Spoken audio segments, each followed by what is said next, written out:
Smoking by myself again. I got no friends. Balling by myself again. You're on the bench. So we here live, Paramount Studios, Hollywood. And this is the first time me and you actually been in a big studio like this. We've First done all time. these other songs in my house studio. Yes, know? sir. We made a couple dope songs, but just show me, like, go through how you, like, came up with this No Friends track, though. All right. First thing, I mean, we go through and we like find different samples, loops, whatever we like. We came across this.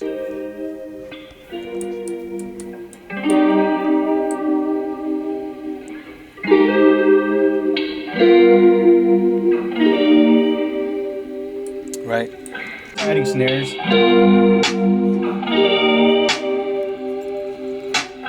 Hi-hats.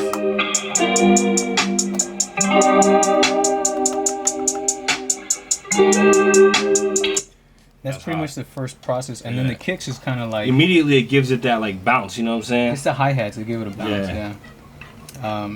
So I start adding kicks. Okay.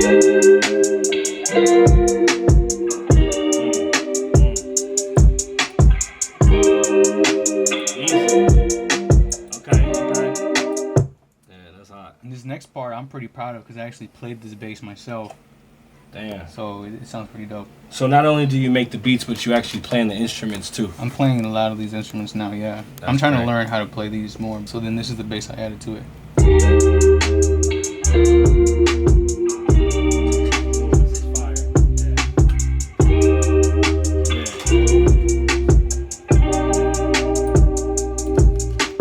If you guys don't know, P&M, great plugins, and I use them for pretty much everything. Because before this bass sounded pretty weak. It sounded like this. And then after the effects, it's like you hear it just gets deeper and more rich, which is what you want. Smoking by myself again. I got no friends. So he did that, and I was like, "Yo, you gotta do that again, but do it a little bit lower pitch." And he came out with this. Smoking by myself again. I got no friends. Balling by myself again. You're on the bench. Butterfly doors on the Lambo truck. Open up and then I fly away. Sometimes we just dig around for inspiration, and you know we're not the most creative people at times. You know where we fall, victim to that as well, where you get a little bit of a block. But when we start listening to other people and getting different ideas and shit. I mean, the other day we listened to 1940s music Yeah. for like 2 hours. And we were just going through, like, what were the hit songs in 1940? Why were they hits? Like, what makes a song a hit, you know? I honestly don't know what makes a song a hit, but I think it's like momentum. I think momentum of an artist, momentum of the moment, and it has to be the right song, you know? Like, how'd you get started in making beats?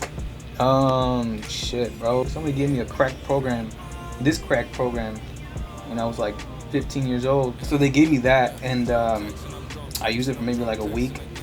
After that, I was just like, man, this is too damn hard. I'm not touching it anymore. And then like 2 months later, I was like, let me just see what it's all about. Let me give this a try. And I made some real fucking shitty beats, like the worst fucking beats you could ever heard in your life. But I was proud. I was like, shit. You stuck with it, though. Yeah, I just That's part of it. Sticking with it is the hardest fucking part, I think. You know? A lot of people, they fall short and then it's like, fuck this. Yeah. We'll do something else. Yeah, and then I just kept doing it, and it's been years now. And there's one point where I had a laptop full of different beats. Like, they were all shitty, don't get me wrong, but I was like 16, and my house got robbed, and they took all my shit. And I was like, fuck, all those fucking beats I made. They were all shit, now that I look back, but you know.